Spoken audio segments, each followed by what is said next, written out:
Why would a loving God allow pain and suffering?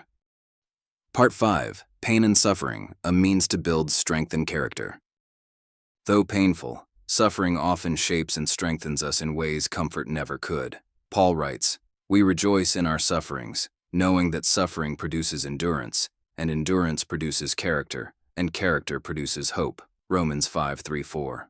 Just as a sculptor chisels away at rough stone to reveal beauty within, life's hardships carve us into stronger, wiser, and more compassionate people. It is often through the weight of difficulty that we develop spiritual muscle, learning to lean not on our own strength but on God's unfailing grace. Consider the athlete who trains relentlessly to reach a goal. Every drop of sweat, aching muscle, and moment of exhaustion has purpose. The body grows stronger only when pushed beyond comfort. As the saying goes, no pain, no gain. The tearing and rebuilding of muscle bring greater strength.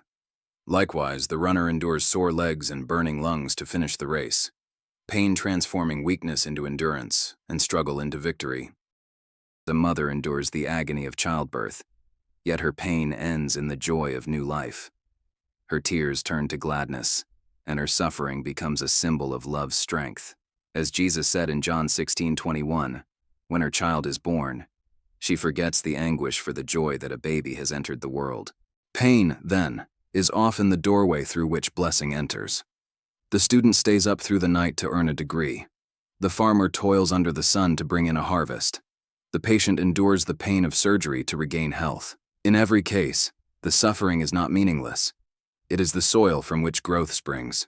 Spiritually, our trials serve a higher purpose. Like a blacksmith forging iron and fire, God uses the heat of adversity to strengthen our faith and purify our hearts.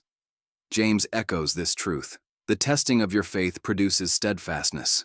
And let steadfastness have its full effect, that you may be perfect and complete. James 1:3-4. And at the center of it all stands Jesus, the ultimate example of suffering turned to glory. He endured the cross, scorning its shame, and through his pain brought salvation to the world. His suffering was not defeat, but the very path to victory. Hebrews 12:2 reminds us, "For the joy set before him, he endured the cross." When we suffer, we can look to Christ and know our pain is not in vain. Just as strength is built through strain, faith grows through trials. Jesus, God in human form, endured the cross to conquer sin and evil, turning suffering into redemption and death into life. In God's hands, pain becomes a tool of transformation, shaping us into Christ's image and leading us not to despair but to eternal hope and lasting joy and the promise of eternal life.